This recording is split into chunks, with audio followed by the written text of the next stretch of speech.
Ako po si Miss Winnie at ito ang ating kwento. Sa isang tahimik at payapang baryo ng San Mariano, nakatira ang batang si Lito. Siya ay 15 taong gulang, kilalang masayahin, mapaglaro at mahilig sa pakikipagsapalaran. Gustong-gusto din niya ang mga kwentong kababalaghan. Likas din siyang mausisa at kapag may mga naririnig siyang tsismis o kwento mula sa kanyang mga kapitbahay ay nakikinig siya at inaalam ang katotohanan sa mga kwentuhang yon.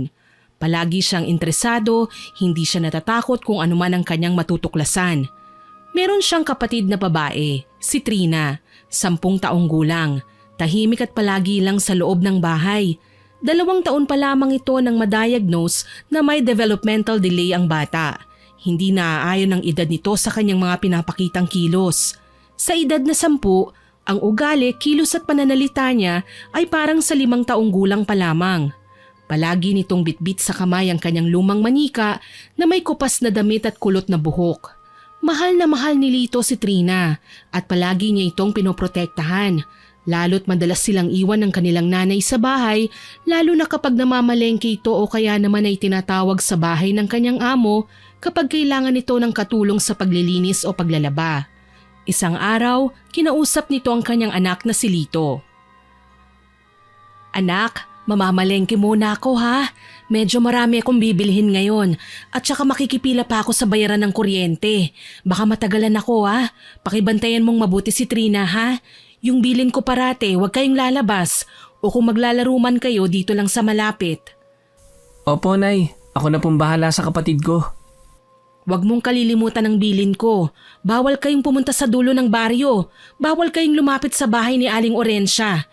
Lalo na ngayon, kabilugan ng buwan mamaya." Nanay, totoo ba talaga namang kukulam si Aling Orensya? "Hindi ko alam anak, pero mas mainam na umiwas na lang tayo, hindi ba? Si Aling Orensya, siguro alam mo naman kung anong sinasabi ng mga tao sa kanya. Hindi siya ordinaryong matanda lang.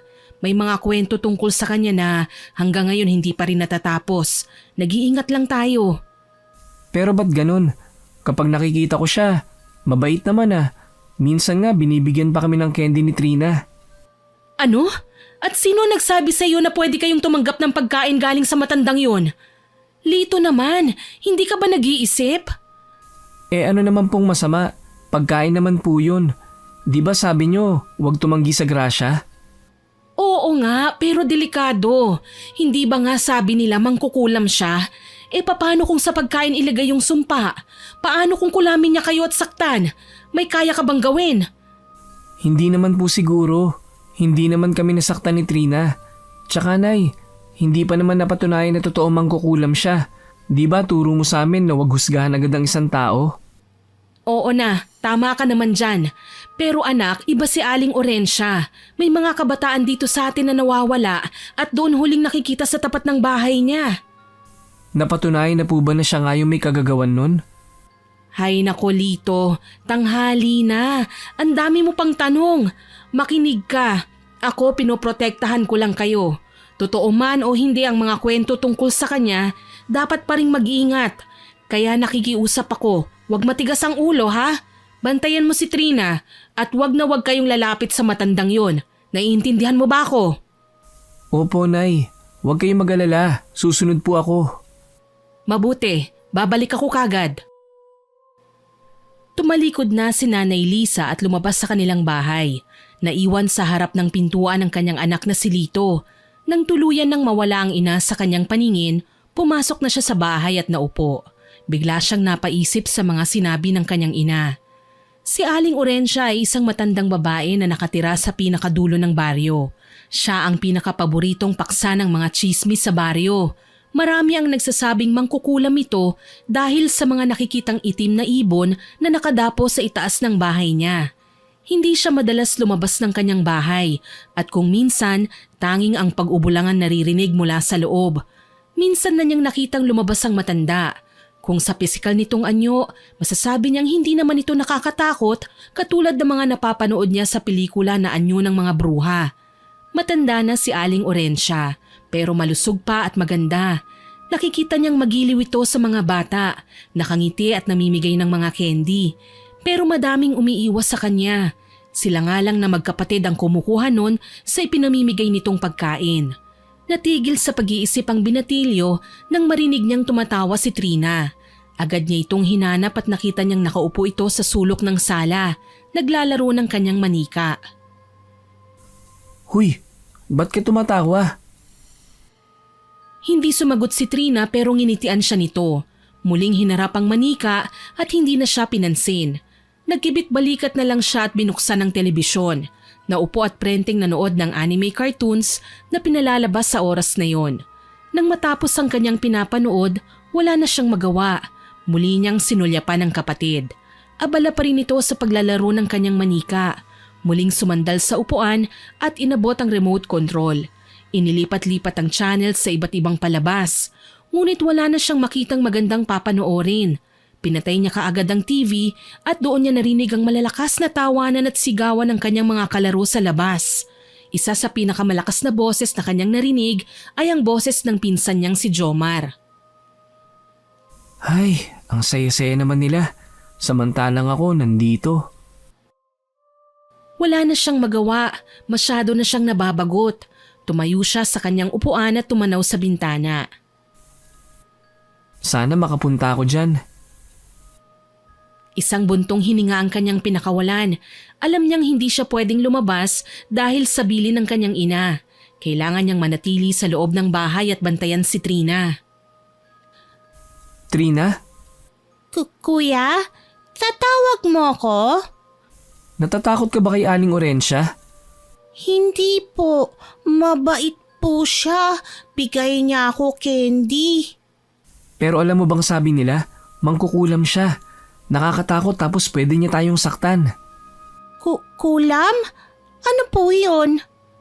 Yung parang multo, yung pangit, masama ang ugali, nakakatakot. Hindi naman ganun si Aling Orensya eh. Sinungaling sila.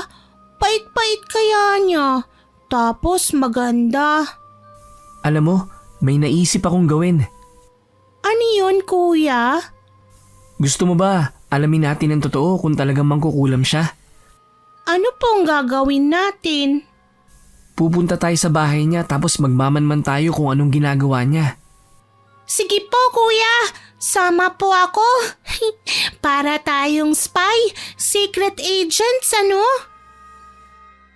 Tumalon-talon pa si Trina sa tuwa. Kumislap ang kanyang mga mata sa pananabik na tila ba isang masayang adventure ang kanilang gagawin. Walang bahid ng takot sa kanyang inosenteng muka. Ang alam niya lang masaya siya kapag kasama ang kuya niya at kahit anong trip nito ay game siya palagi. Medyo nabawasan ang nararamdamang pagkainip ng binatilyo nang makita ang reaksyon ng kanyang kapatid. Basta tahimik lang tayo dapat. Bawal ang maingay. Tapos, di tayo papakita. Papanoorin lang natin siya sa malayo.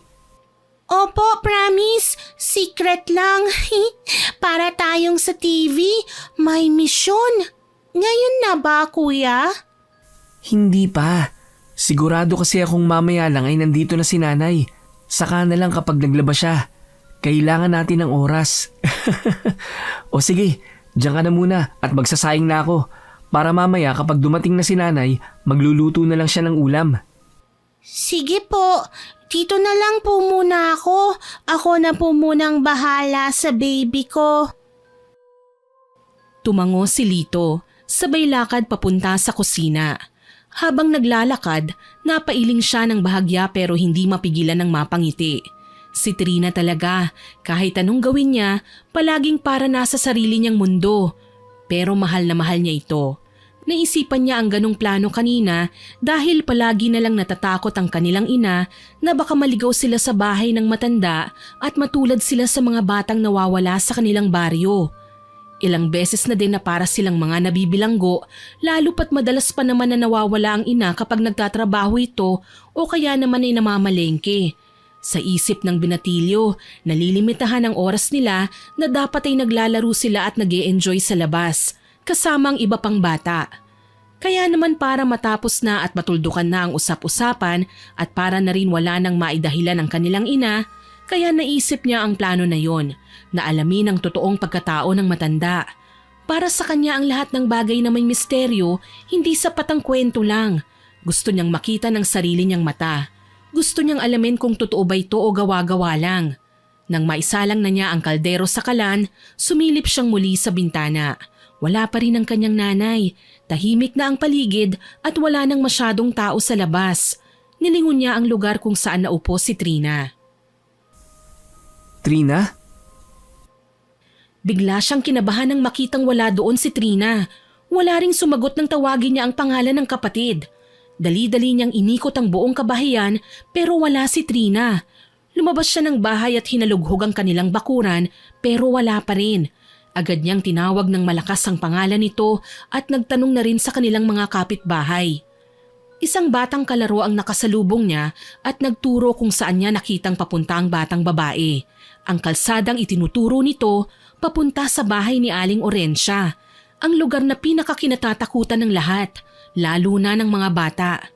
Tumakbo siya ng mabilis para abutan pa ang kanyang kapatid at maiuwi. Ayaw niyang maabutan sila ng kanyang ina na nasa labas ng bahay. Ayaw niya rin na sabihin sa kanyang nanay na pinabayaan nito si Trina. Hingal na hingal ang binatilyo nang marating niya ang lugar. Agad niyang nakita ang bahay ng matanda. Nagpalinga-linga siya sa paligid, umaasang matatanaw si Trina pero ni anino nito ay wala. Sa halip tumambad sa kanya ang isang bahay na lumang-luma na at waring nilamon na ng panahon. Ang bubong ay gawa sa pawid at may ilang parte na halos makalbo na. Ang dingding ay gawa sa sawali na unti-unti na ring nabubulok.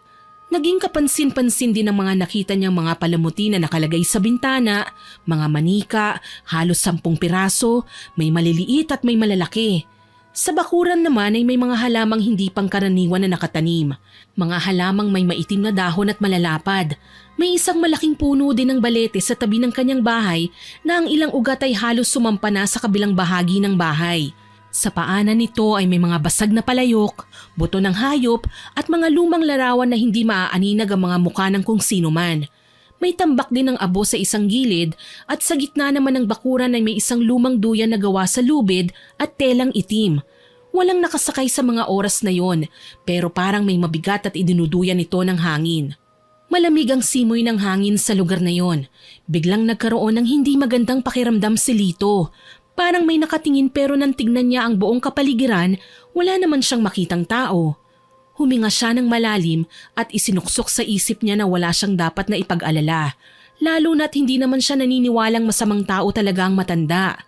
Dahan-dahan siyang lumapit sa bahay na ito na pinaniniwala ang bahay ng isang malupit na mangkukulam. Trina? Wala pa ring sumagot. Lumapit siya ng konti sa silid, umikot papunta sa likod ng bahay at sinilip niya ang mga bintana pero wala siyang nakita. Tatalikod na sana siya pero bigla niyang narinig ang mahinang tawa, manipis, parang nanggagaling sa loob ng bahay. Bumilis ang tibok ng kanyang puso. Hindi niya alam kung guni-guni lang ba yun o totoo. Lumingon siya, siniguradong walang ibang tao sa paligid. Sinubukan niya ulit ang lumapit. Napatingala siya sa tapat ng pintuan ng bahay sa likod. Nakaawang ito at mula sa siwang may nakita siyang nakasinding kandila sa loob. Dito niya na napagtanto na may tao sa loob ng bahay. Muli niyang narinig ang tawa at mas malinaw na yon kesa nung una. Ikaw pala, Lito. Nandito ka ba para sunduin ang kapatid mo? Nasan po si Trina? Nandito siya sa loob. Halika, pumasok ka muna. Salamat po, Aling Orencia. Pero susunduin ko lang po sana ang kapatid ko. Nag-aatubili man ay dahan-dahang pumasok sa pintuan si Lito. Pagkapasok niya ay agad niyang naaamoy ang amoy na pinaghalong insenso at sinunog na dahon. Hindi naman maiwasan na magmasid ang mga mata ng binata sa kabuuan ng bahay sa loob. May mga kakaibang bagay siyang nakita. May mga garapon na may mga lamang kung ano-ano, mga papel, mga buhok at larawan. May mga nakita pa siyang mga insekto na nakalagay din sa bote at mga uod. Nasan po si Trina? Hindi sumagot si Aling Orencia pagkusay ngumiti ito ng marahan. Huwag kang mag-alala, ligtas siya. Pero bago mo siya makuha, kailangan muna nating pag-usapan ng ilang bagay. Anong ibig niyong sabihin? Alam mo bang hindi lahat ng mga taong nakakapasok sa bahay ko nakakalabas ng basta-basta? Tinatakot niyo ho ako. Nasaan ang kapatid ko? Ibigay niyo sa akin si Trina. Susunduin ko na siya kasi malapit na makabalik ang nanay ko sa bahay namin. Pagagalitan niya ako kapag malaman niyang nagpunta kami dito sa inyo. Muli sa isang silid ay biglang bumukas ang pinto at sa likod noon ay lumabas si Trina. Kuya? Trina! Sandali lang, hindi pa tayo tapos. Ano po bang ginagawa niyo? Uuwi na po kami ni Trina. Napangiti si Aling Orensia habang pinagmamasdan ng takot sa mukha ni Lito. Maamo ang mukha mo. Parehas kayo ni Trina. Natutuwa ako sa inyo. May inaaalala ako sa mga mukhang yan. Isang bata na may maamong mukha, mabait at... Sandali lang po. Kailangan na po talaga naming makauwi. Pasensya na po. Sandali lang, natatakot ba kayo sa akin? Hindi ko naman kayo sasaktan na. Hindi ako masamang tao. Kanina niyo pa po ako tinatakot. Tapos yung mga tao, sabi nila mangkukulam kayo. Hay nako, sanay na ako. Sige na nga, umalis na kayo ng kapatid mo. Siya nga pala, may binigay ako sa kanyang bagong manika. Manika po? Oo, ibinigay ko sa kanyang isa sa mga koleksyon ko. Para daw may kalaro ang luma niyang manika. Wag na po, Aling Orensia. Trina, ibalik mo yun sa kanya. Kasi kapag nakita ni nanay yan, magtatanong yun kung saan galing yan. Mapapagalitan tayo. Hindi niyo pwedeng ibalik yan. Naibigay ko na sa kanya. Kuya, ayaw. Ayaw ko. Gusto ko to manika. Hindi nga sabi pwede. Ibigay mo yan. At tara na, umuwi na tayo. Mabilis na hinablot ng binata ang manika sa kanyang kapatid at inilapag sa sahig.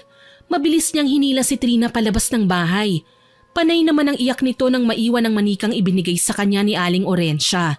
Takot na takot si Lito, hindi lang dahil sa magiging galit ng kanyang nanay kapag nalaman nito na nakarating na sila sa bahay ng matanda.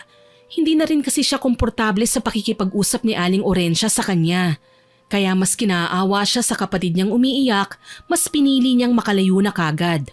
Saktong pagdating nila sa bahay nila ay tsaka naman huminto ang isang tricycle kung saan bumaba ang kanyang nanay na may bitbit na mga pinamili. Agad niyang sinalubong ang kanyang ina na parang walang nangyari. Nagmano pa siya dito at tinulungan ito sa mga bitbit na grocery. Kinabukasan, isang nakakagulat na balita ang gumising kay Lito. May mga narinig siyang nag-uusap sa sala. Agad siyang bumangon pero paglabas niya, nakita niyang palabas na ng kanilang bahay ang kanyang tiyahin. Nay, bakit po nandito si Tia? Tsaka parang napansin ko parang umiiyak siya. May nangyari po ba? Nandito siya kasi tatanungin ka sana niya kung nakita mo ba si Jomar kahapon. Si Jomar po? Oo, ang sabi nawawala ang pinsan mo. Sabi ko naman sa kanya, imposibleng makita mo si Jomar kasi hindi naman kayo lumabas ni Trina kahapon. Hindi ba?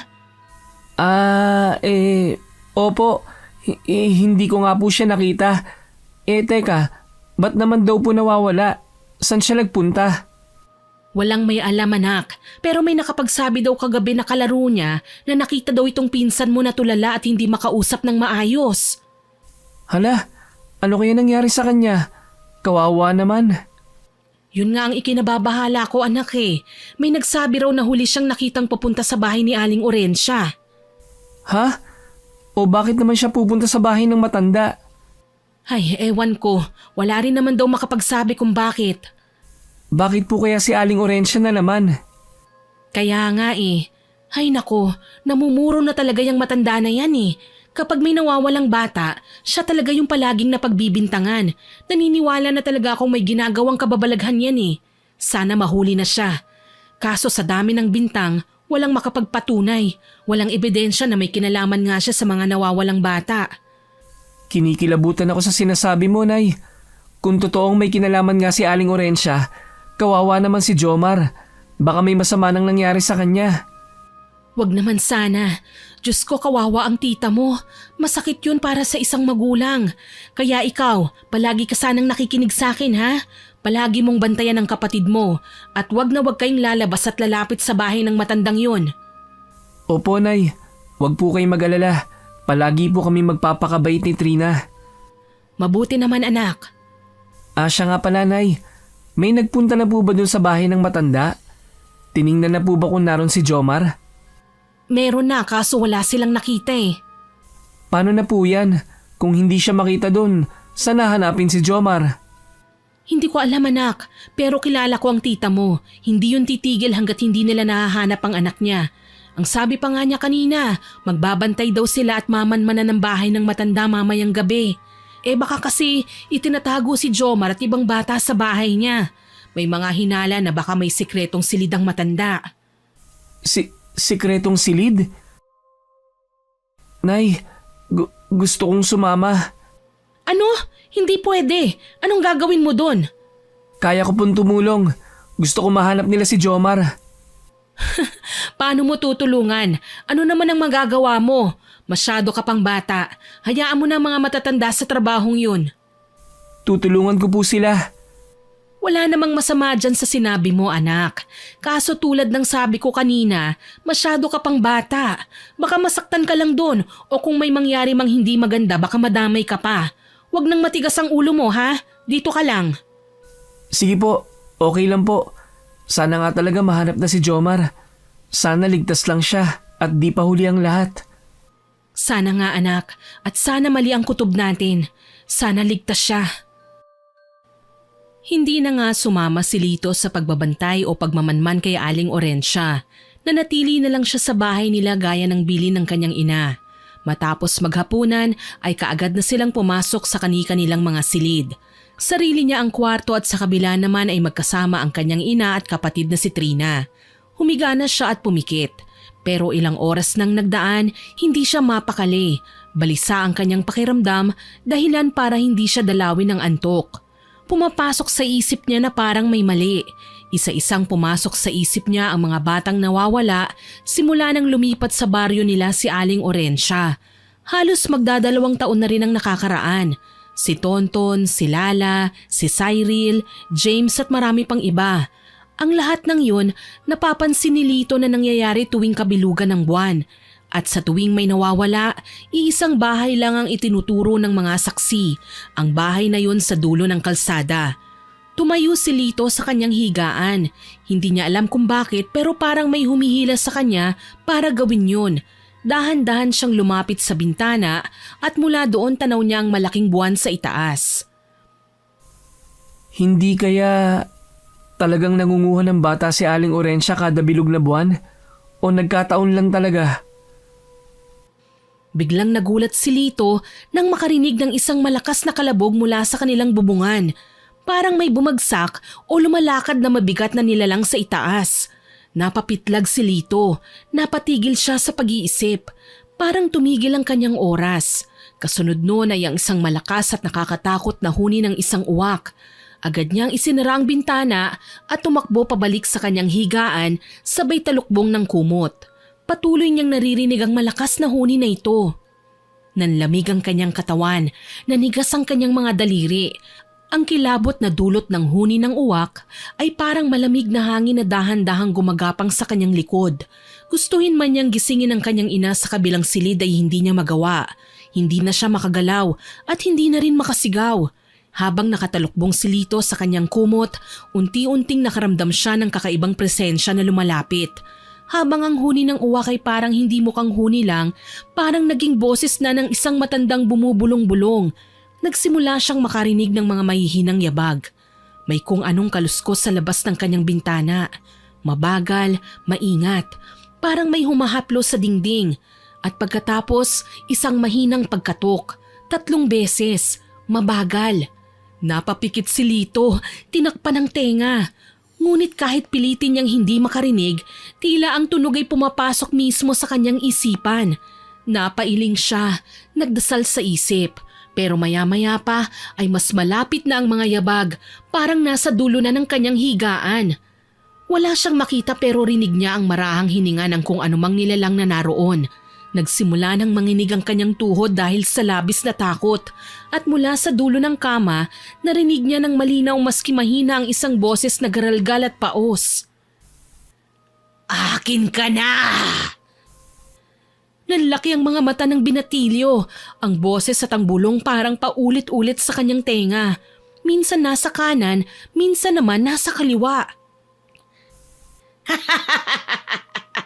Akin ka na, Trina! Trina! Trina! Napatigil si Lito. Ang pangalan na binabanggit ng nilalang ay ang pangalan ng kanyang kapatid na si Trina. Sa huli, isang malakas na kalabog ang tumama ulit sa bubungan. Parang may nahulog o tumalon. Muli, humuni ng malakas ang uwak at pagkatapos noon ay katahimikan. Naging payapa na ang paligid pagkatapos noon, kaya nakatulog na ulit si Lito. Kinabukasan nagising si Lito sa malakas na iyak mula sa labas. Paulit-ulit itong sumisigaw at pumapalahaw. Agad siyang bumangon, binuksan ang pinto at lumabas ng kanyang silid. Sa sala nakita niya ang ina, tulala at nakaupo sa tabi ni Trina na nakasalampak naman sa sahig. Nay, anong nangyari? Hindi ko alam anak, pagising namin kanina ganyan na siya. Iyak ng iyak, tapos paulit-ulit niyang sinasabi na ayaw na raw niya ng manika. Anong manika po? Yan, yung hawak niya. Ayaw daw niya yan pero ayaw naman bitawan. Itatapon ko na nga sana eh. Ewan ko kung saan galing yan pesting manika na yan. Hindi ko alam ang gagawin ko sa kapatid mo. Kausapin mo nga, baka sakali sa'yo makinig. Anong manika pong sinasabi? Hindi ko rin alam eh. Kanina kasi nagising ako, yakap-yakap na niya yan. Tanong ako ng tanong kung saan galing pero hindi niya ako sinasagot. Paulit-ulit lang siyang nagsasabi na ayoko ng manika, ayoko, wag niyo po akong kunin. Nanlamig si Lito sa kanyang narinig. Dahan-dahan siyang lumapit kay Trina, lumuhod sa tabi ng kanyang kapatid. Trina, ako to si kuya mo. Ano nangyari? Bakit ka umiiyak? Tsaka kanino ba yung manika na hawak mo? Pwede ko ba makita? Kagabi, may pasok sa kwarto ko.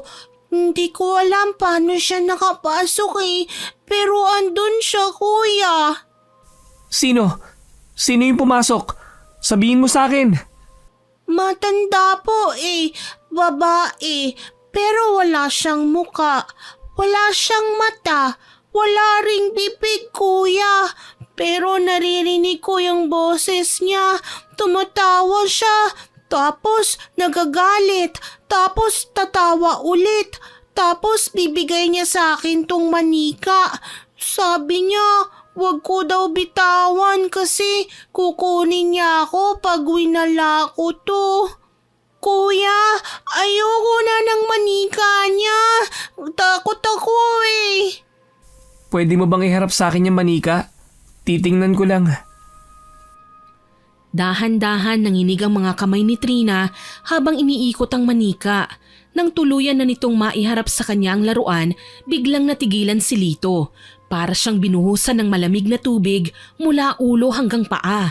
Napaatras siya ng konti, hindi dahil sa itsura ng manika lang, kundi dahil kilala niya ito.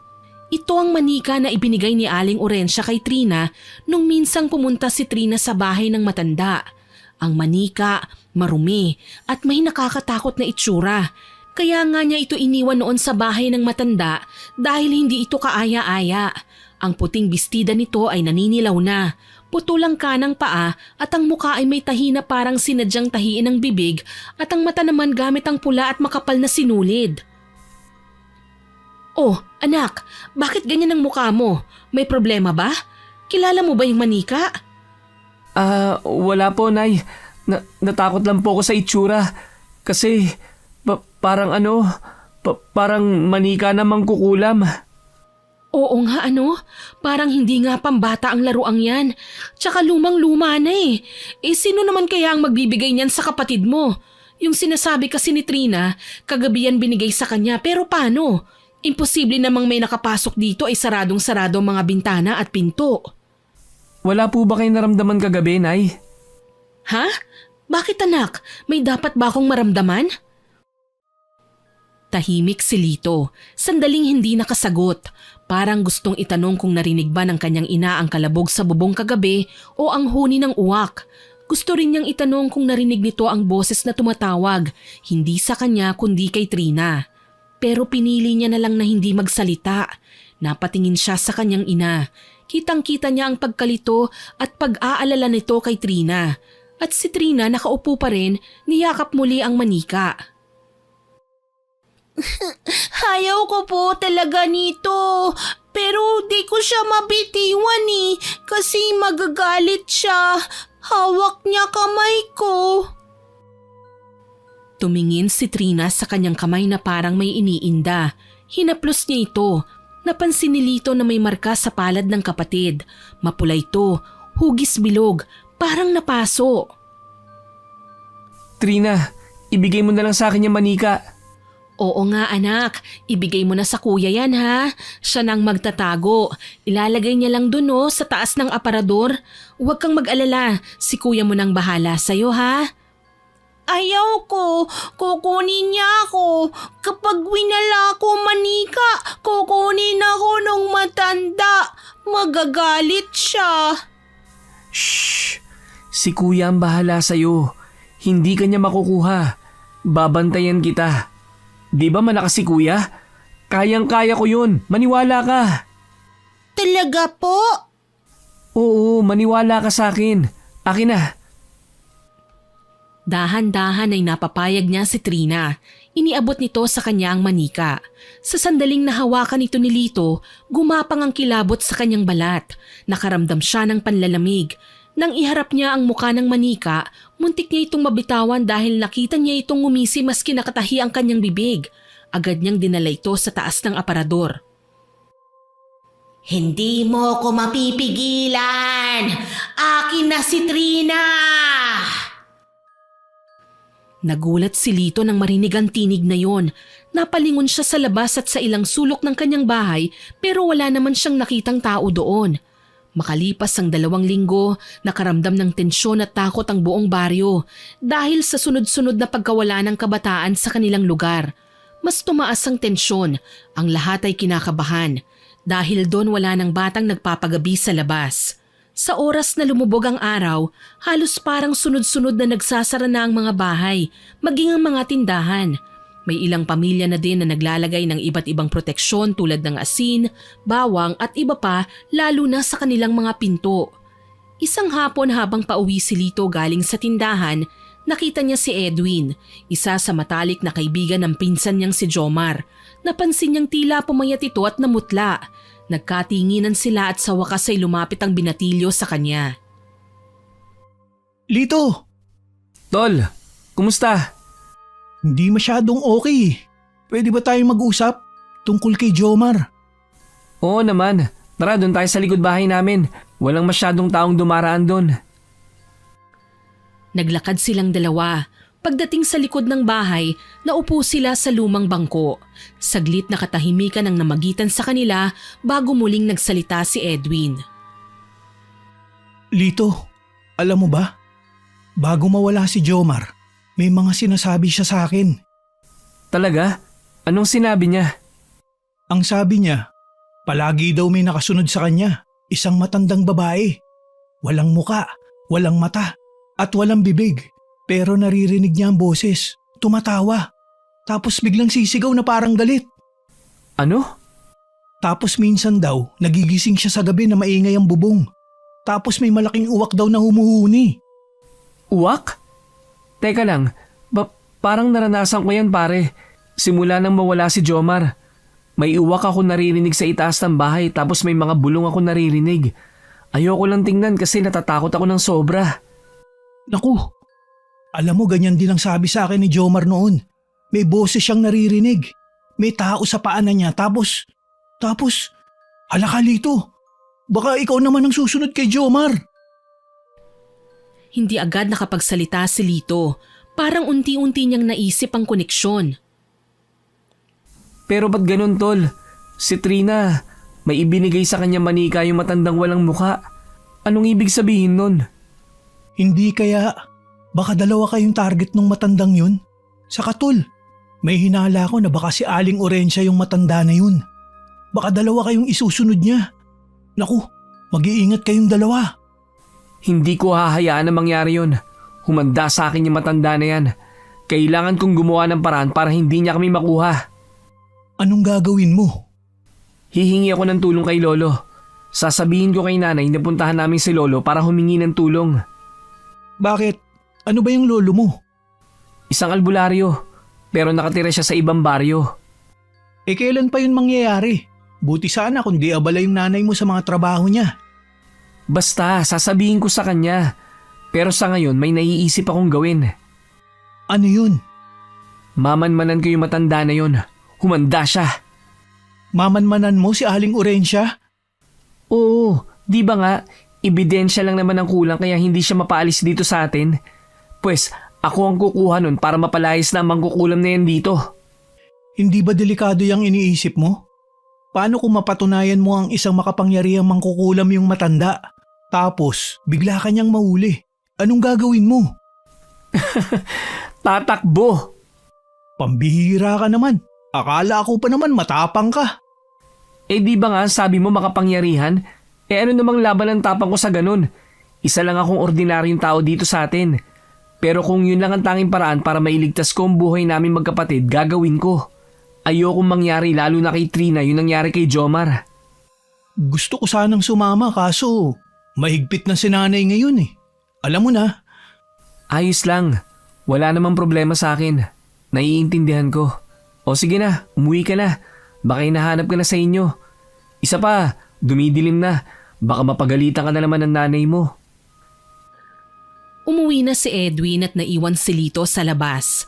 Maya-maya pumasok na rin siya sa loob ng kanilang bahay, dumaan siya sa likod. Sa kusina ay nakita niya ang kanyang nanay na nagluluto para sa kanilang hapunan. Nay, pwede ko po ba kayong makausap? Ano yun? Bakit? May problema ba? Wala naman po. Gusto ko lang pong tanungin kung pwede po tayong pumunta kina Lolo Pilo. Ha? Kay lolo mo? Bakit naman bigla mong naisip yan? Gusto ko lang po sana siya makausap, Nay. May mga bagay po akong gustong itanong. Ayos lang naman anak, kaso hindi pa sa ngayon kasi medyo abala pang nanay eh. Ang dami kong kailangan asikasuhin sa bahay ng amo ko. May okasyon silang pinaghahandaan at ako ang inatasang mag-ayos at maglinis sa bahay nila. Ah, ganun po ba? Pero ganito na lang ha, kapag natapos ko na ang mga gawain ko doon, pangako ko sa'yo dadalawin natin ang lolo mo. Sige po, Nay. Salamat po. Hintay ka lang ng konti anak ha, gagawa natin ang paraan yan, okay? Sige po. O siya, malapit na akong makaluto. Maya-maya lang kakain na tayo. Puntahan mo na ang kapatid mo. Tumalikod na ang kanyang ina at muling bumalik sa kanyang ginagawa. Si Lito naman ay naglakad papunta sa sala at doon niya nakita si Trina nakatanaw sa bintana. Parang may kinakausap. Trina, sinong kausap mo dyan? Lumingon siya sa kanyang kapatid pero hindi ito kumibo. Ngunit ganun na lamang ang gulat ng binatilyo nang makita niya ang nasa kamay ni Trina. Ba't nasa iyo ulit yan? Itinago ko na yan ah. Saan mo nakuha yung manika? Ibinigay niya ulit sa akin. Sabi niya, akin daw talaga ito. Huwag ko daw bibitawan. Sino? Sinong siya? Si Nanay Orensya po. Mabait siya sa akin, kuya. Tingnan mo, bait na rin si manika ko. Ganda-ganda na siya, di po ba? Ano? Paano naman yan ibibigay na matandang yun eh? Nasa itaas yan ang aparador natin. Nay! Nay! Oh, bakit ba Lito? Kayo ba nagbigay ng manika kay Trina? Ha? Hindi ako. Wala pa naman yan kanina eh. Hindi pa niya yan hawak. Paano yan napunta sa kanya? Kukulit-kulit naman po kayo eh. Si Nanay Rensya po nagbigay nito sa akin. Sabi niya po, binalik niya kasi lungkot daw si Manika. O tingnan niyo nakangiti na siya ngayon. Di na po ako takot. Agad na napasilip sa labas ng bahay si Lito. Ramdam niya ang lamig ng paligid. Wala siyang nakitang tao pero sa gilid ng kanyang mata, tila may anino siyang nakita na papalayo. Nay, may tao sa labas. Ha? Nasaan? Wala naman ah. Nakita ko, Nay, papalayo na. Hindi kaya siya ang nagbigay ng manika na yan kay Trina? Posible. Baka may nantitrip lang na tao. Walang magawa sa buhay at itong si Trina ang pinupuntiryang lokohin. At sino naman po ang gagawa ng bagay na yun sa ganitong panahon, Nay? Kung kailan may mga issue na di pa nare-resolba tungkol sa pagkawala ng mga bata dito sa atin. Hindi ko rin alam. Mabuti pa itignan mo sa itaas ng aparador yung manika na itinago natin. Baka ibang manika na yan. Agad na lumapit si Lito sa aparador at tinignan ang taas nito. Ngunit wala na nga sa ibabaw ang itinagong manika. Nay, wala dito. Naku mabuti pa isara nyo ng bintana. Baka nga may nakapasok dito at binigay ulit kay Trina ang manika na yan. Ay Diyos ko, ano ba itong nangyayari? Nay, nag-aalala po ako kay Trina. Paano po kung may mangyaring masama din sa kanya tulad nila Jomar? Ay huwag ka naman magsalita ng ganyan anak. Bakit naman yan kagad ang pumasok sa isip mo? Huwag mong isipin yan. Pero Nay, ngayon naniniwala na ako na may ginagawa ngang kababalaghan ng Orensya na yun. Baka may plano siyang hindi maganda. Huwag naman sana. Kunin niyo pong manika, Nay. Sige. Trina anak, pwede bang ibigay mo na lang sa amin ulit yung manika na yan? Masama yan eh. Huwag mong pinaglalaruan. Akin na anak ha. Ibigay mo kay nanay. Hindi po pwede. Magagalit sila. Sabi po, bantay ko daw to kasi po may darating mamayang gabi. Anak, sino bang sila? Sinong nagsabi sa'yo niyan? Ito pong manika. May bisita daw mamayang gabi. Pagbuksan ko daw sila ng pinto. Nay, hindi ko na gusto ang naririnig ko. Trina, makinig ka kay nanay ha. Tignan mo ko anak. Wala kang kailangan hintayin ha. Dito sa bahay, tayo lang ang dapat nila kuya mo ang nandito lalo na sa gabi. Huwag kang magbubukas ng pinto. Kung sakali man na may dumating. Naiintindihan mo ba ako anak? Pero sabi ni Manika, dapat buksan ko sila. Nay, kapag daw di ko po yun ginawa, ako na daw ang susunod. Ano? Anong susunod? Ano ba yung pinagsasasabi mong bata ka? Akin na nga yung pesting manika na yan. Wag, Nay! Wag! Walang kwentang bagay na ito, lalo na't hindi natin alam kung kanino galing. Sa sobrang takot, inis at pag-aalala, hinablot ng ginang ang manika at saka mabilis nitong tinungo ang kusina. Walang pag-aatubiling itinapon niya ang manika sa kalan na may apoy. Ngunit hindi pa man nagtatagal, biglang napasigaw si Trina. Aray, nanay! Aray, ang sakit! Ang sakit! Biglang napahandusay ang bata sa sahig. Napasigaw siya habang kinukuskus ang muka, ang braso at ang balikat. Ano nangyayari sa'yo? Lumapit si Lito sa kapatid at napatigil sa kanyang nakita. Namumula na ang mukha nito. May tila mga paltos na nagsisimulang sumulpot sa balat ng kanyang braso. Eksaktong mga bahagi ng katawan kung saan tinatamaan ng apoy ang manika. Nay, tama na! Tama na! Kinuha ni Lito ang isang basang trapo at kinuha mula sa kalan ng manika. Agad niyang inapula ang apoy. Tumigil sa pagsigaw si Trina, ngunit patuloy pa rin siyang umiiyak. Humihikbi habang nanginginig. Ang init! Ang sakit! Bakit niyo ginawa yun? Nagalit tuloy sa akin yung manika! Nagkatinginan sina Nanay Lisa at Lito. Pareho silang lito at hindi makapaniwala sa nasaksihan. Napagtanto nila na konektado ang manika sa katawan ni Trina. Sinubukan pa ulit ni Lito na ilapit sa apoy ang manika at muling nagsisisigaw ang batang babae at sinabing mainit. Nay, anong gagawin po natin? Magdasal tayo anak, humingi tayo ng proteksyon. Tapos mamaya, doon na lang muna tayo sa isang silid matulog. Dapat hindi natin siya pabayaan. Hindi natin siya pwedeng iwanan ng mag-isa, kahit saglit. Nay, paano po yung manika? Di natin pwedeng sunugin. Pero di rin naman natin pwedeng hayaan lang siya na nandito. Kunin mo ang bendeta. Natira pa natin noong araw ng mga patay. Yung galing sa simbahan. Nasa altar yun, anak. Tapos ibabalot natin sa puting kumot yung manika na yan. At ikukulong natin sa aparador. Huwag nating hahayaan na mahawakan pa yan ulit ni Trina lalo na kapag tulog siya. Wag po, nanay! Magagalit po siya! Hayaan mo siyang magalit, anak. Ako ang nanay mo. Ako ang masusunod.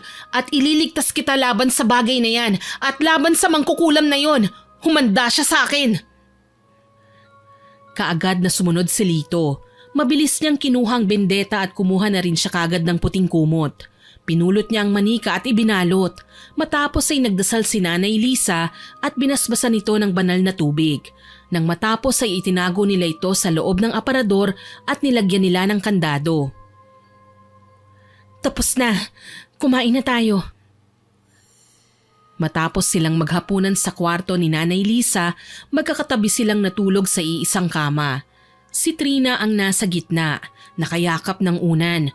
Mabilis itong nakatulog. Samantalang ang ina naman ay nakaupo pa sa tabi nito at hawak ang isang rosaryo. Hindi umiimik pero nakabantay. Alerto siyang nagbabantay sa senyales ng anumang panganib. Nay, okay lang po ba kayo? Oo naman anak, mabuti pa matulog ka na rin. Ako nang bahala sa inyong magkapatid. Ako nang magbabantay. Pero Nay, may trabaho pa kayo bukas. Okay lang ako anak, sige na. Ikaw ang magbabantay sa kapatid mo bukas, kaya kailangan mo ang magpahinga. Sige po, Nay. Pero gisingin niyo ako agad pag may naramdaman kayo, ha? Sige anak, huwag ka nang mag-alala. Tahimik na tumango si Lito at humiga.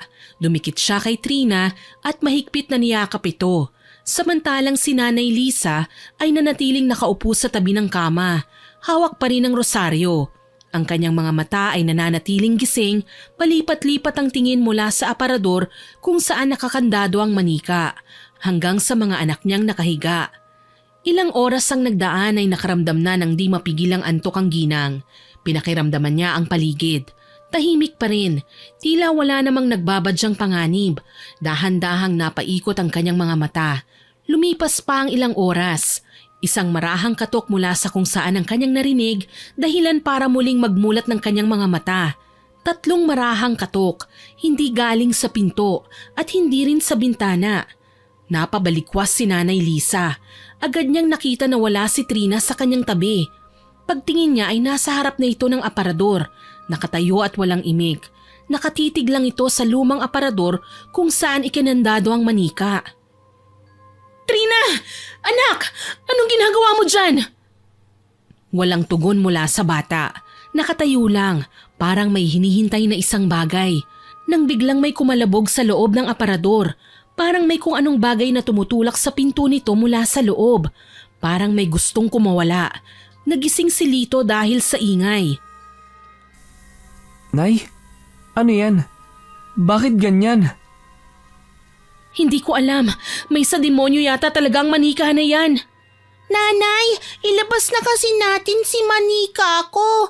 Gusto na niyang lumabas. Kawawa naman. Anak, lumayo ka dyan. Halika dito. Ngunit bago pa makaalis ang bata sa harap ng aparador, bigla itong bumukas at tumilapon ng manika sa gitna ng silid. Dahan-dahan itong gumapang palapit kay Trina. Nay, ang manika! Gumagalaw! Ama naming Diyos, iligtas mo ang anak ko! Diyos ko! Biglang nagpatay-sindi ang ilaw sa silid. Agad na itinapon ni Nanay Lisa ang rosaryo sa manika. Hindi na ito muling gumalaw. Mula sa manika ay lumabas ang isang itim na usok at diretso itong lumabas sa kanilang bintana. Umiyak si Trina. Niyakap siya ng kanyang kuya Lito. Kailangan na po natin ng tulong ni Lolo. Siya lang ang kilala kong tao na may alam sa mga ganitong bagay. Di ba po, kwento niyo sa akin noon na si Lolo, maraming alam sa mga dasal sa mga pangontra?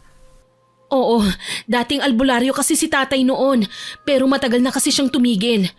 Teka, ito bang dahilan kung bakit gusto mong bumisita tayo sa kanya? Opo, Nay. Nay, may aaminin po pala ako sa inyo. Ano yun? Nay, nung minsan po kasi, hindi ko nabantayan si Trina. Nahanap ko po siya sa bahay ni Aling Orencia. Hindi ko po sinabi sa inyo kasi natakot po ako. Baka pagalitan niyo po ako. Ano?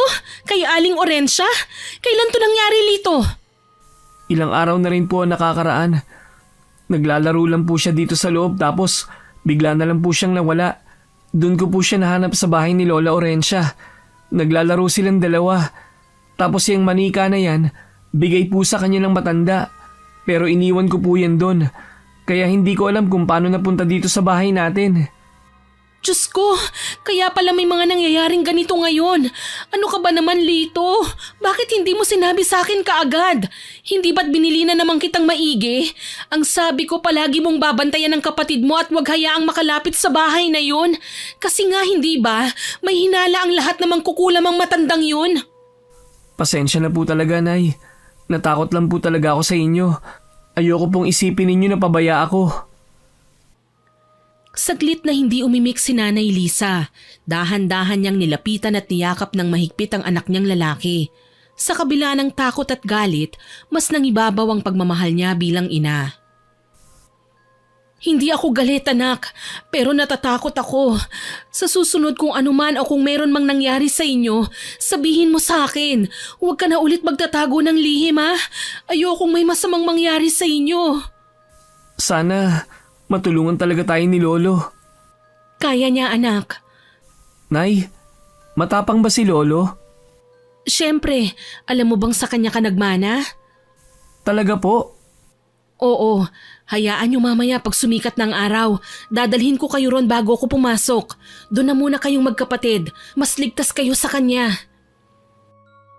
Mainit na ang sikat ng araw habang binabaybay ng isang lumang tricycle ang maalikabok na daan patungo sa isang liblib na baryo.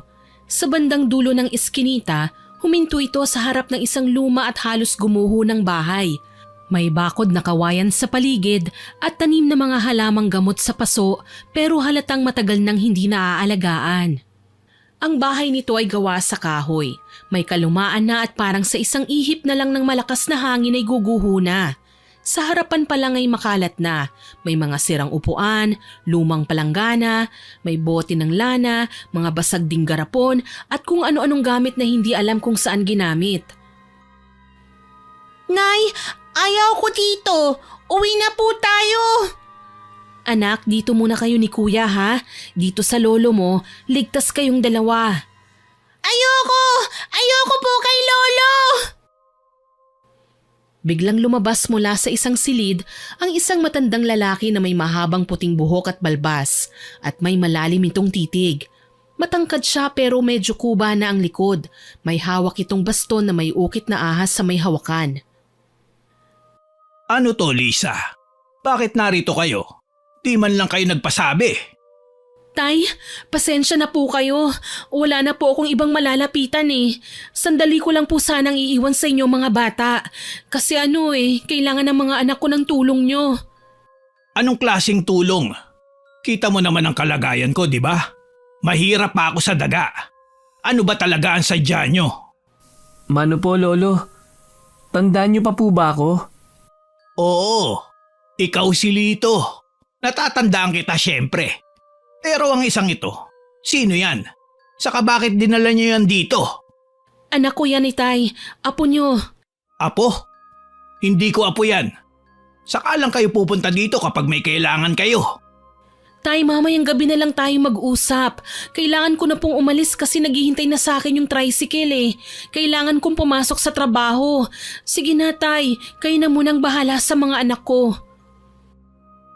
Umiyak si Trina nang makita ng lumayo at sumakay na sa tricycle ang kanyang ina. Ngunit wala itong nagawa dahil niyakap na siya ng kanyang kuya. Pagkaalis ng babae ay kaagad na kinausap sila ng matanda. Ano bang nangyari? May ano po kasi, hinala po kasi namin na kinukulam si Trina. Tumingin si Lolo Pilo sa batang babae. Tinitigan niya ito mula ulo hanggang paa. Si Trina naman ay tila wala nang pakialam. May kinuha siyang isang maliit na planggana na may lamang buhangin at dinikdik na dahon. Sinimulan niya itong ikalat sa lupa habang may binibigkas na mga kataga. 1, 2, 3 itim na mata. Huwag kang magkalat! Ano ba? Trina, bitiwan mo na yan! Sorry po! Yang binibigkas mo. Sino nagturo sa'yo niyan? Yung manika ko po, ang haba-haba po nun. Hindi ko pa nga po kabisado eh. Ganda po ba? Hindi mo dapat sinasabi yan. Halina kayo. Pumasok kayo sa bahay ko. Pagpasok sa loob, agad nilang naamoy ang matapang na amoy ng insenso at tuyong dahon. Tulad sa labas, makalat din ang loob at may kung anong anik-anik. May altar sa sulok na puno ng mga anting-anting, lumang larawan at mga bote ng langis. May mga nakasabit ding nakataling mga bawang sa may dingding. Lolo, kaya po namin kayo pinuntahan kasi may napapansin kaming kakaiba kay Trina. Kakaiba? Ano yun? Nag-iba po ang ugali niya. Madalas tulala, tapos minsan naman parang may kinakausap pero wala naman. Eh hindi ba't matagal naman ng ganyan ang kapatid mo? May sakit siya buhat ng ipanganak. Oo nga po. Kaso hindi naman po siya ganyan dati. Maski sinasabi ng iba na abnormal siya, na may sakit siya, maayos ko naman po siya nakakausap. Lolo, baka pwede niyo naman tingnan kung okay lang ba siya o may sakit na. Apo, matagal na akong tapos sa pagiging albularyo ko. Hindi ko na magagawa yan. Bakit po? Maski ba matagal na kayong tumigil, hindi na ba pwede ulit namang gamot kayo? Hindi ganon kadali yun. Bakit po? Nakalimutan niyo na po ba? Kinalimutan ko na dahil sa may isang pasyente ko noon na di ko nagamot. Namatay siya sa kamay ko, Lito. Mula noon, nawalan na ako ng kumpiyansa sa sarili ko. Pero ako, naniniwala akong kaya niyo pa. Huwag mo akong bulahin. Lolo, kailangan namin ng tulong mo. May masamang espiritu na nananahan dyan sa Manika. Tapos marami na pong nawawalang bata sa baryo namin. Isa na po doon ang apo niyong si Jomar. Si Jomar nawala? Paanong nangyari yun? Bigla na lang po siyang nawala, Lolo. Hindi na umuwi. Sabi ng mga bata, huling nakita ro na papunta sa bahay ng isang matandang babae na pinaghihinalaan naming mangkukulam. Siya rin yung matandang babae na nagbigay ng manika sa kapatid ko. Sigurado ba sila na yung matandang babae ang may kagagawan ng pagkawala ng mga bata? Wala pa pong katunayan, pero iisa lang po ang pagkakatulad ng mga batang nawawala. Lahat sila huling nakita papunta sa dulo ng baryo kung saan nakatayo ang bahay ng matandang yun. Maaari ko bang makita yung manika? Ayaw! Wag daw po siya hahawakan! Hindi kanya gusto! Biglang napatingin ng matalim si Trina. Hindi siya nakapagsalita kagad pero kita sa kanyang mga mata ang pagkabigla at pag-aalala. Kinilatis niya ang batang babae. Bakit mo naman nasabing ayaw niya sa akin? Paano mo nalaman? Talaga bang nagsasalita ang manika na yan, Iha? Sabi niya sa utak ko, galit daw siya sa'yo. Ikaw daw yung nagpapatay sa kanya. Ayaw niya sa'yo. Ayaw. Lito, pumunta ka nga sa kusina at kumuha ka ng planggana. Lagyan mo ng tubig. Kaagad na kumilos si Lito, habang si Lolo Pilu naman ay kinuha mula sa kanyang baulang isang puting kandila at isang maliit na bote ng langis. Bumalik ito at lumapit kay Trina. Huwag kang matakot, Iha. Hindi ko gagalawin ang manika. Pero kailangan kong makita kung anong klaseng espiritu ang nakakabit dyan. Lolo, heto na po yung planggana. Agad itong kinuha ng matanda. Umupo ito sa sahig. Inilagay ang planggana sa gitna nila. Nagsindi na rin siya ng kandila, tsaka ito itinapat sa ibabaw ng tubig habang bumubulong ng orasyon. Habang nagsasalita ang matanda, unti-unting tila lumalaki ang apoy ng kandila. Nakatitig siya sa tubig at sa imaheng unti-unting nabubuo. Nakita niya ang imahe ng isang batang babae. Kinuha ng matanda ang bote ng langis at pinahira ng palad ni Trina. Ilang sandali lang ang nakalipas, biglang tumirik ang mga mata ng bata at biglang nanginig. Trina, Lolo, ano nangyari sa kanya? Huwag mo siyang lapitan. Tama ang kutob ko. Kanina pa lang nang dumating kayo, naramdaman ko na siya. Po, ano pong ibig niyong sabihin? Hawak siya ngayon ng isang espiritu. Pero hindi pa siya lubusang nakakapit. May oras pa tayo. Ano pong gagawin natin? Kailangan natin siyang ihiwalay muna sa manika na yan. Hanggat magkadikit sila, mas lumalakas ang kapit ng espiritu. Paano po? Ayaw naman niyang bitiwan ng manika. Kapag sinusubukan namin kunin yan sa kanya, nagwawala siya. Hindi natin siya pipilitin. May mas ligtas na paraan. Kailangan kong gumawa ng pananggalang. Isang bilog ng asin at orasyon para hindi makalapit sa kanya ang espiritu. Agad na kumuha ng asin ng matanda at mabilis na ibinuhos ito sa paligid ni Trina. Gumuhit siya ng bilog sa sahig habang inuusal ang orasyon. Pagkatapos noon, kumalma si Trina. Tumigil na ang kanyang panginginig at napatingin ito sa kanyang Lolo Pilo. Nanatili lang siyang tahimik. Agad na hinablot ni Lolo Pilo ang manika sa kanyang mga kamay at iniabot yon kay Lito. Hawakan mo lang. Hindi pa tayo tapos. Pagkasabi nun kaagad ay napansin ni Lito ang mga mata ni Trina. Parang may napansin siyang nagbago. Parang hindi na si Trina ang nasa harapan nila. Hindi mo ako mapipigilan. Kahit anong gawin nyo, akin na ang katawang ito. Trina, anong sinasabi mo? Ba't ganyan ka magsalita? Huwag mo siyang lapitan. Hayaan mo siya. Pero... Muli niyang inilabas ang bote ng langis at ibinuhos sa isang tela. Lumapit siya sa likod ni Trina at inilagay ang tela sa ulo ng bata, sabay usal ng isang mas malakas na orasyon. Biglang sumigaw ang bata. Isang matinis na tinig ang lumabas sa kanyang bibig.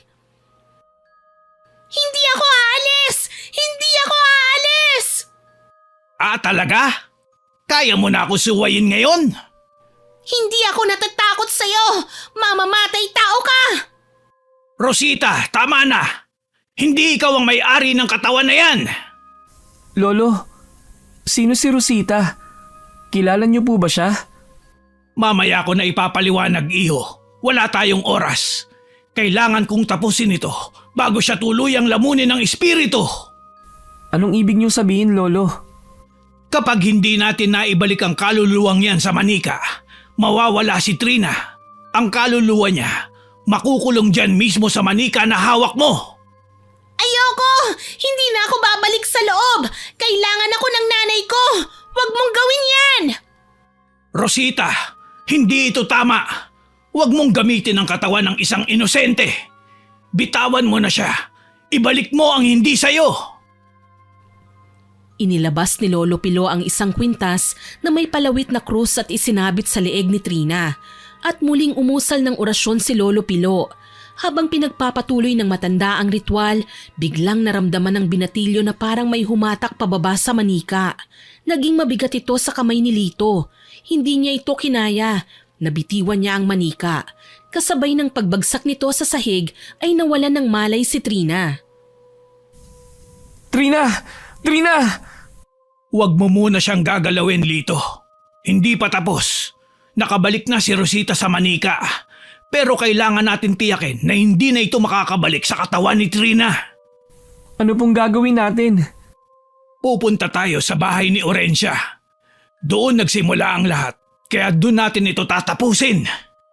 Kilala niyo si Lola Orencia? Oo, kilalang kilala ko. Pero mamaya ko na ikikwento sa'yo. Buhatin na muna natin itong si Trina at ihiga dyan sa upuan. Hayaan na muna natin siyang matulog. Matapos maihiga si Trina ay hinarap ni Lolo Pilo si Lito. Inumpisahan nito ang magkwento kung bakit kilala nito si Aling Orencia at ang batang si Rosita. Ayon sa matanda, si Rosita ay isang batang babae na dinala sa kanya noon ng ina nitong si Aling Orencia. May sakit ito noon na hindi maipaliwanag. Hindi sakit sa katawan kundi espiritual na pagkabihag. Payat at maputla ang batang yon. Sinubukan ni Lolo Pilo na gamutin ang bata sa pamamagitan ng orasyon, langis at dasal, pero biglang nangisay ito at sa loob lang ng ilang minuto, binawian ito ng buhay sa mismong harapan nila. Dahil doon, nawala ng tiwala sa sarili si Lolo Pilo. Yun ang simula ng kanyang paglayo sa panggagamot. Pero Lolo, paano yun? Paano napunta sa manika ang kaluluwa ni Rosita? Hindi ko alam. Yan ang kailangan nating malaman. Si Orencia, kilala ko siya. Hindi naman siya masamang tao. Hindi siya mangkukulam tulad ng sinasabi ninyo. Pero yun ang kumakalat na chismis sa amin. Isa siyang malupit at walang awang mangkukulam. Kailangan nating alamin kung bakit at kung ano ang nangyari sa kanya. Para nang sa ganun ay masolusyonan natin ang problema. At kung paano natin mahahanap ang mga nawawalang bata. Ano na pong susunod nating gagawin? Kailangan naming magharap. Dalin mo ko sa kanya. Ilang oras ang nagdaan, nagising si Trina. Agad na nilapitan ni Lito ang kanyang kapatid at hinawakan sa kanyang mga kamay. Trina, gising ka na. Kumusta ang pakiramdam mo? Tumingin ang bata sa kanyang kuya. Bahagyang ngumiti pero may lungkot na makikita sa kanyang mga mata. Lumapit si Lolo Pilo, dala ang isang basong tubig at agad na iniabot yon kay Trina. Mabuti naman at gising ka na. Heto, uminom ka na muna para gumaan ang pakiramdam mo. Habang nagpapahinga ang lahat, dumating na ang kanilang ina. Halos mapatakbo ito pagpasok sa bahay at kaagad na niyakap ang mga anak. Agad na sinabi ni Lolo Pilo ang kanyang mga nalaman tungkol sa tunay na kalagayan ni Trina.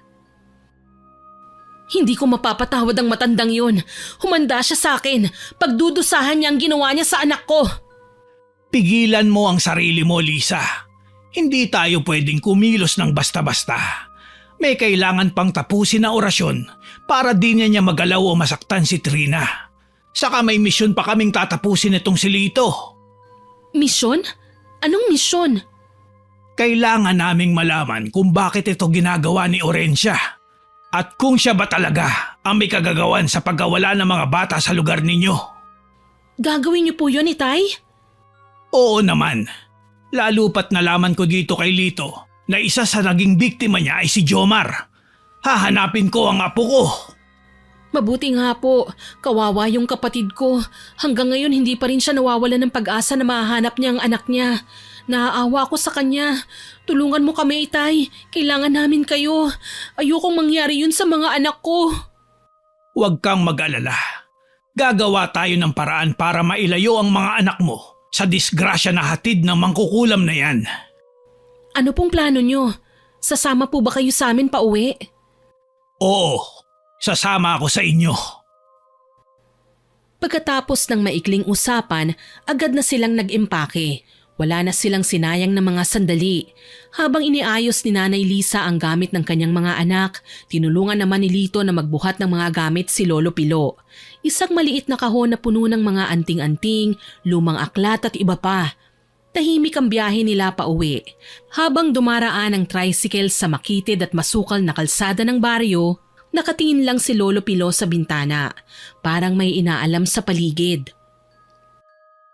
Iba ang hangin dito. Masangsang. Ano pong ibig sabihin nun, Lolo? Ibig sabihin nun, may masamang nilalanga na naghahasik ng lagim dito.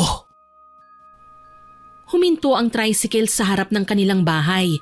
Tumigil si Lolo Pilo sa may pintuan. Parang may pinakikiramdaman. Maya-maya ay nag-ikot siya sa sala.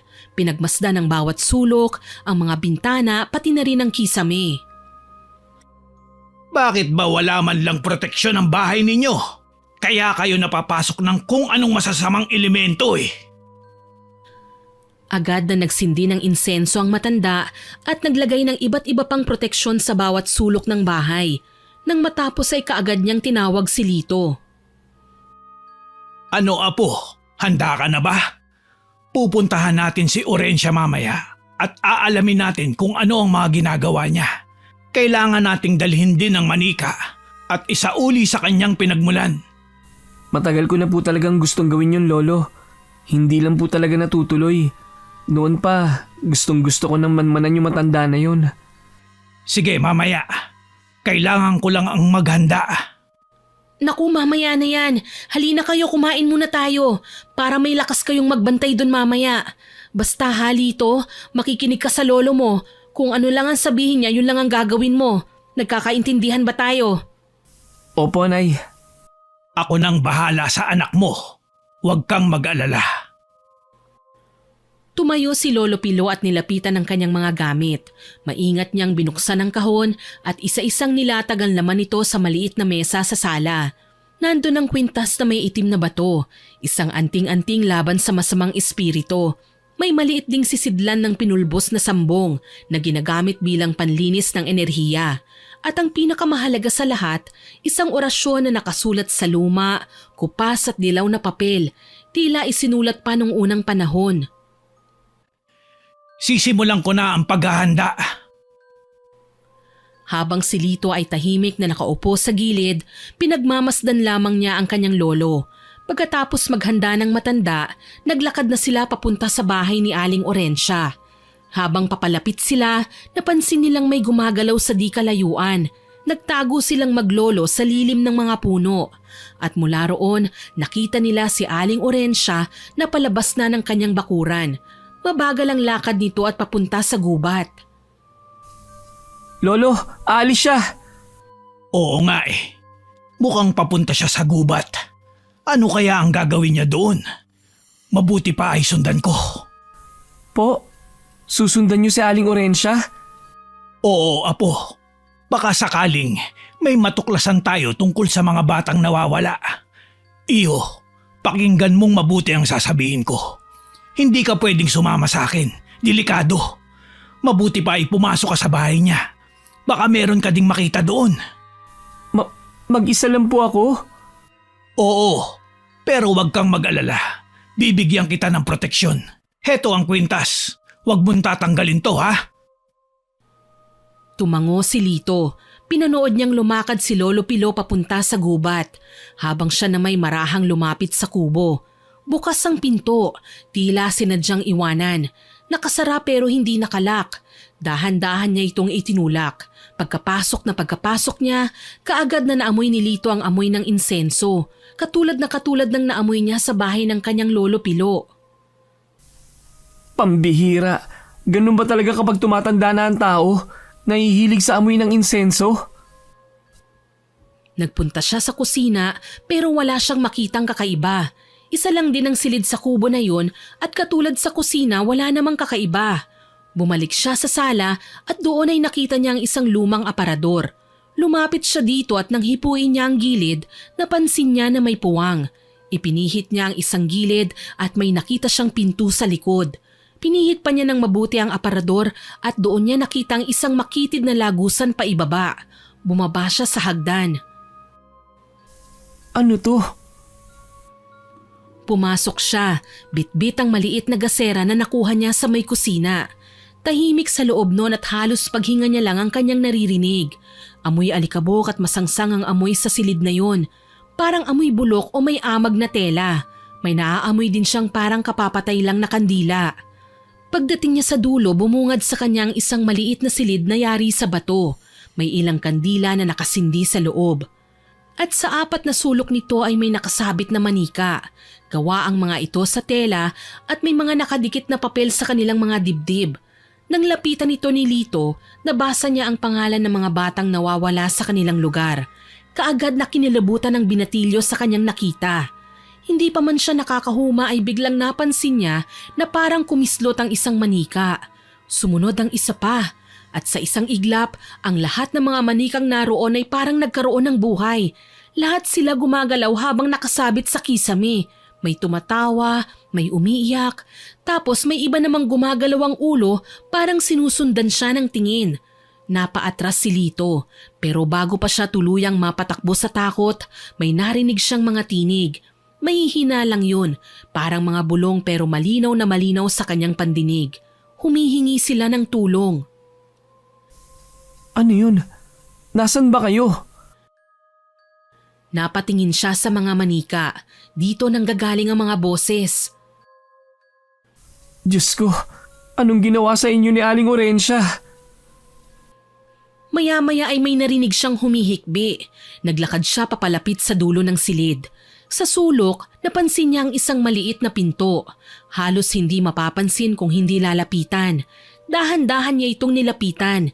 Inilapat ang tenga at kinumpirma ang paghikbi mula sa loob. Huminga siya ng malalim at binuksan ang pintong walang kandado. Bumungad sa kanya ang isang madilim at makipot na silid. Amoy amag at bulok na pagkain ang sumalubong sa kanya. Doon sa loob ng silid, nakita niya ang 3 bata. Payat na payat, marurumi ang mga damit at may mga galos sa katawan. Tila ilang araw nang hindi kumakain. Agad niyang nakilala ang mga bata. Nakita niya ang isa sa kanila, si Jomar na noon ay walang malay. Jomar! Nandito kayo? Mabilis siyang pumasok, niyakap ang mga ito at kaagad na pinilit na makatayo sila. Kinarga niya si Jomar, isinakay sa kanyang likod. Ang 2 natitirang bata ay nagawa nilang tumayo. Dahan-dahan silang sumunod kay Lito. Kailangan nyo na muna makaalis dito. Matagal na kayong hinahanap ng mga magulang ninyo. Habang papalabas sila, napalingon si Lito sa mga manika. Nakatitig pa rin ang mga ito sa kanya at sa kanyang paningin, ang ilan sa kanila ay parang ngumiti. Tahimik silang umakyat pabalik sa taas. Pagkarating sa itaas, dire-diretso siyang lumabas kasama ang 2 pang bata. Sa wakas, nasilayan na nila ang liwanag ng buwan sa labas ng kubo. Nagmamadali sila sa paglalakad hanggang sa matanaw nila ang unang bahay. Agad silang humingi ng tulong. Sakto naman na may rumorondang 4 na tanod sa kalye. Napalingon ang mga ito sa kanila. Agad silang nilapitan ng mga tanod, sinuri ang kalagayan ng mga bata at tinanong kung anong nangyari. Pero napamulagat sila nang makilala ang 3 bata na kasama ni Lito.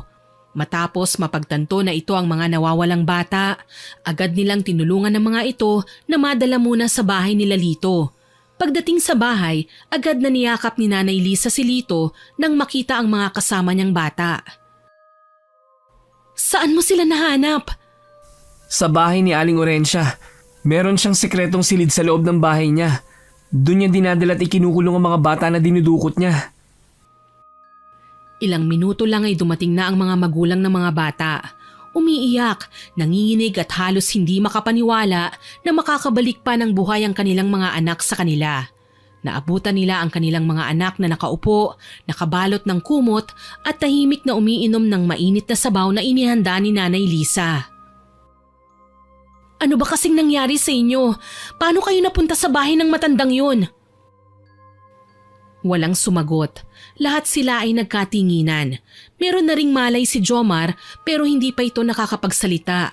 Nagkatinginan lang silang 3 hanggang sa isang bata ang nagsalita at sinabing pinapatay ni Aling Orencia ang mga bata na kasama nila. Natigilan ng mga taong naroon. Walang nakapagsalita. Parang tumigil ang oras. Isinalaysay ng bata na palagi nilang naririnig ang nakakatakot na pagdarasal ng matanda. At ayon pa rito, pagkatapos ng dasal na yun ay pinipili ng matanda kung sino ang papatay nito at iaalay sa tinatawag nitong makapangyarihang puon. Sabi sa akin kanina ni Maymay, si Aling Orencia daw ay nangangailangan ng maraming kaluluwa ng bata, kapalit ng buhay ng anak niyang si Rosita. Nay, nakipagkasundo si Aling Orencia sa demonyo para muling buhayin ito ang anak niya. Diyos ko, mabuti at ligtas kayo! Biglang umiyak si Jomar. Nagsalita siya maski pa utal-utal. Unti-unting nabuo ang nakakatakot na kwento ng dahilan kung bakit sila hindi pinatay ni Aling Orencia tulad ng ibang bata na nauna sa kanila. Ayon sa salaysay ng binatilyo, narinig nila ang matanda na sinasabing may mas madaling paraan para muling mabuhay ang kanyang anak. Hindi na raw kailangan ng dugo. Hindi na kailangan ng sakripisyo ng maraming bata. Maaaring mailipat ang kaluluwa ng kanyang anak sa isang buhay na katawan at sa lahat ng bata sa baryo, si Trina ang kanyang napili. Hindi nila lubos maintindihan kung bakit si Trina, pero narinig mismo ni Jomar ang paliwanag ng matanda habang ito ay nagsasagawa ng isa sa kanyang mga lihim na dasal. Aniya, bukas ang loob at iisipan ni Trina at dahil dito, mas madali siyang makapasok at ito ang perpektong sisidlan para sa anak niyang si Rosita. Sinabi pa ni Jomar na ang ritual ay nakatakdang matapos sa kabilugan ng buwan. Sa gabing yun, tuluyan ng magaganap ang pagsasanib ng kaluluwa ni Rosita sa katawan ni Trina. At kapag yun ay nangyari, wala nang balikan pa. Makukulong ang tunay na kaluluwa ni Trina sa loob ng isang manika katulad ng sinapit ng ibang batang nauna sa kanila. Hindi ko hahayaang mangyari ang bagay na yon. Huwag po kayo mag-alala, Nay. Nabigyan na ni Lolo ng proteksyon si Trina. Teka, may nakalimutan ako. Nay, yung manika, hindi pala namin nadala ni Lolo. Hindi ko na isoli sa bahay ni Aling Orencia. Manika? Nasaan yung manika? Mabilis na tumakbo si Lito sa loob ng bahay. Ilang saglit lang ay bumalik siya, bit-bit ang manika. Nay, kailangan kong bumalik doon. Ibabalik ko na ang manikang to. Tapos si Lolo, sinundan niya si Aling Orencia sa gubat. Baka kailangan ng tulong ni Lolo. Sandaling katahimikan, lahat ng naroon ay nagkatinginan. Ngunit ilang sandali lang ay may ilang kalalakihang lumapit. Mga kapitbahay, mga kamag-anak, mga tanod. Sinabi nilang sasamahan nila si Lito at tutulungan ng kanyang lolo Pilo. Agad na nagsimulang maghanda ang ilan. May mga kumuha ng lampara, flashlight at itak. Ang iba naman ay nagbitbit ng mga pangontra, rosaryo, asin at krus.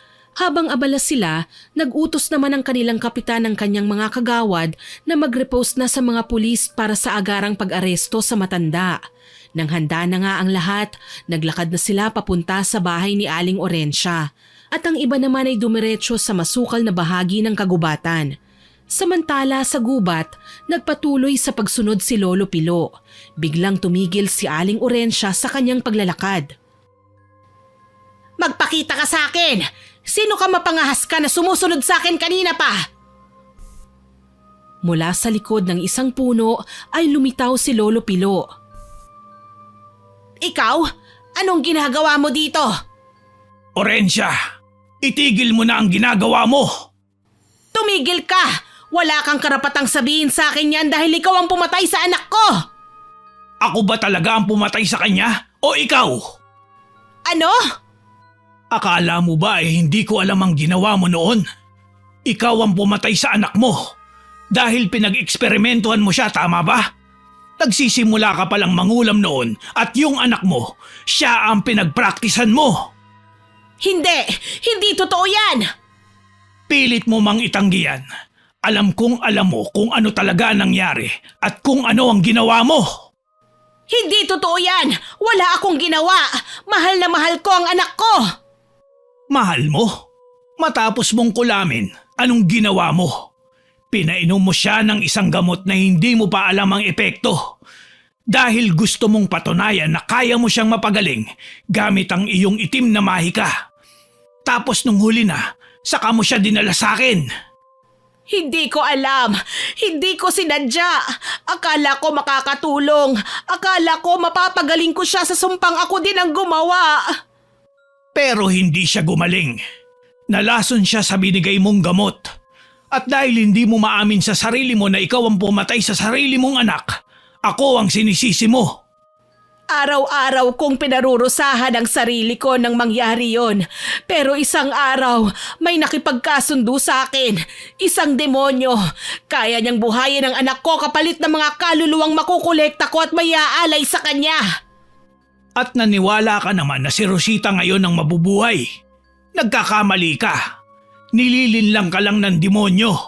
Ginagamit ng mga nilalang ng dilim ang kahinaan mo para manipulahin ka. Hindi si Rosita ang hinihila mo pabalik, kundi isang demonyo. Tapos ano? Apo ko pa ang tinarget mo para gawing sisidlan ng demonyong yun? Apo mo si Trina? Aba, isang malaking bonus pala siya. Hindi ko alam na apo mo ang batang yon. Huminto ka na, Orencia. Huwag mo nang ituloy ang ritual. Hindi mo ba ako naiintindihan, Pilo? Ilang taon na akong nag-iisa. Ilang taon na akong minumulto ng anak kong umiiyak gabi-gabi. Ilang taon ko nang nilulunok ang puot at sakit. At ngayon malapit ko na siyang mabuhay ulit. Hindi nga sabi siya si Rosita. Patahimikin mo na ang kaluluwa ng anak mo. Huwag mo siyang ipagamit sa demonyo. Maawa ka kay Rosita! Tumigil ka! Wala akong pakialam kung si Rosita man yun o isang demonyo. Wala akong pakialam. Basta kasama ko siya, ayos na sa akin yun. Naiintindihan mo ba, ha? At bakit ka tumatawa? Anong nakakatawa? Naalala ko kasi bigla. Di mo nga pala matatapos ang ritual mo. Ano? At paano ka naman nakakasiguro? Dahil ang manika ay nasa bahay mo na. At ang apo ko, nabigyan ko na siya ng proteksyon laban sa'yo at sa demonyong nagmamanipula sa'yo. Hindi! Panira ka talagang matanda ka! Humanda ka sa akin! Papatayin kita!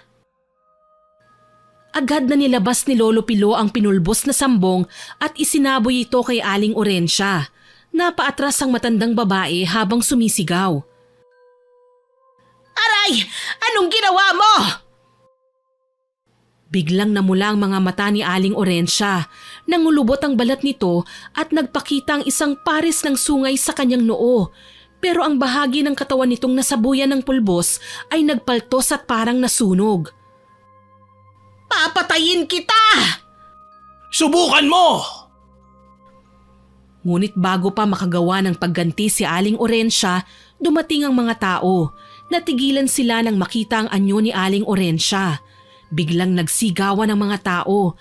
Ang ilan ay napaatras pero mas marami ang nagalit nang mapatunayan nilang tama ang kanilang mga hinala na isang ang mangkukulam ang matanda. Pinatutuhanan nito ang lahat ng sinabi ng mga bata. Galit na galit ang kapitan. Napagtanto nilang lahat na ang dahilan ng sunod-sunod na kamalasan sa kanilang baryo ay dahil kay Aling Orencia. Sunod-sunod silang lumapit pero biglang tumakbo ang matandang babae. Huliin siya! Huwag ninyong hahayaan na makatakas! Pinagtulungan siyang palibutan ng mga lalaki. Isa sa kanila ang matapang na tumalon sa likod at niyakap ang katawan ng matanda para hindi makakilos. Bitiwan niyo ako! Wala kayong alam! Bitiwan niyo sabi ako! Tapos na, Orencia! Tapos na! Napayuko ang matanda. Wala nang dati nitong bagsik. Habang ginagapos siya ng mga tao, hindi na siya nanlaban. Tahimik siyang dinala sa gitna ng baryo kung saan naghihintay sa kanya ang mga galit na residente. Samantala, nakabalik na si Lito. Naisoli na niya ang manika sa loob ng bahay ni Aling Orencia bago sumunod sa kinaroroonan ng matanda. Pagdating niya doon, hindi siya makapaniwala sa dami ng mga taong naroon. Lahat humihingi ng hustisya. Napakasama mo! Isa kang masamang mangkukulam! Ang dapat sa'yo sunugin ng buhay! Sandali! Hindi natin siya kailangang patayin. May batas pa rin tayong dapat na sundin. Oo nga po, mas mabuting hintayin na lang po natin ang mga otoridad. Hindi tayo ang huhusga sa kanya. Hindi tayo ang magpaparusa. Nagkaroon ng mainit na pagtatalo. Ang ilan, kabilang na ang mga namatayan ng mga anak, ay gusto nilang igawad na kagad ang parusa. Ngunit ang iba naman ay kontra. Sa gitna ng kaguluhan, dumating ang mga pulis. Tahimik ang lahat at sa wakas nagkasundo ang lahat. Pumayag silang dalhin na sa istasyon ng pulisya si Aling Orencia. Kinasuhan ito ng murder matapos matagpuan sa gubat ang mga kalansay at ang labi ng mga batang pinaniniwala ang kanyang pinatay. Samantala bago naman tuluyang sunugin ang bahay nito, binasbasan muna ni Lolo Pilo ang mga manika at isa-isang inalaya ng dasal. Binasbasan niya ito ng banal na lana para makalaya ang mga kaluluwang naikulong sa mga ito. Nang masiguro niyang nakalaya na ang lahat, tsaka niya sinunog ang bahay. Ang mga labi ng mga bata ay binigyan ng disenteng libing. Sama-samang nagdasal ang buong baryo para sa kapayapaan ng kanilang kaluluwa. Samantala, si Lolo Pilo sa kabila ng paanyaya ng kanyang mga anak at mga apo na sa kanila na lang natumira ay tumanggi ito. Bakit ba kasi ayaw mo, Lolo? Gusto ko namin makasama eh. Sana sa amin ka na lang tumira. Tsaka para masubaybayan mo ang paglaki namin pati na sila Jomar at iba pa namin mga pinsan. Gusto ko naman yun, Apo, kaso lang, hindi pwede. Ang bahay ko, naroon ang mga alaala namin ng lola mo. Ayaw kong iwan yun. Natahimik si Lito, bagamat hindi niya mapilit ang kanyang lolo na iintindihan niyang dahilan nito. Pagkalipas ng ilang linggo mula nang madala si Aling Orensya sa kulungan, unti-unting bumalik na ang katahimikan sa baryo. Naging masigla na rin at masaya ang paligid. Wala nang batang nawawala, wala nang banta ng panganib. Samantala, si Trina na dating palaging nag-iisa sa bahay nila ay unti-unting natutong makisalamuha sa ibang bata. Madalas na siyang nakikitang nakikipaghabulan kasama ang ibang bata. May ngiti na sa kanyang muka at hindi na makikitang nagmumukmok sa bahay. Ang lahat ay nagbalik na sa normal. Naway nagustuhan niyo ang aking ibinahaging kwento. Pero bago ko po tapusin ito, gusto kong mag-shoutout sa mga masusugid nating tagapakinig. Shoutout kina Miss Milrose Demate na laging nakikinig mula sa Malaysia, kay Fiela Muhammad sa Mata Family at Boli Family mula sa Saudi Arabia, kay Rubilin Eneria 4740, kay Lovecath 2121 na hindi raw nakakapag-comment kasi isang OFW sa Oman Muscat, kay Kurt Patrick Garcia 7044, kay Medi Aros na always listening po mula sa Coronadal City, Mindanao. Shoutout din po kina Ma'am Rizalina Angeles na #1 fan ko raw po at sa mga anak niyang sina Aris, Ronron, RR Cedric at Ardrew at sa kuya niyang nasa Antipolo. Kay Ma'am Purificacion Pasinoble 6060 na kahit marami daw pong commercial ay patuloy na nakikinig sa ating upload. Kay Miss Maria Teresa Iwata, kay Sir Joshua Marange na taga Cavite, kay Ma'am Maria Lourdes Valverde, kay Kel Rodis at sa kanyang mami Flor de Lisa na nagse-celebrate ng birthday, kay Sir Gerald Bandayril at sa asawa niyang avid listener natin na si Miss Sofia Amorin, at kay Ma'am Vicky Toleroso mula sa Angeles, Pampanga. Sa susunod po ay pipilitin ko talagang mabanggit ang mga pangalan ng mga nagpapa-shoutout. Muli ako po si Miss Winnie na taos-pusong nagpapasalamat sa inyong pakikinig.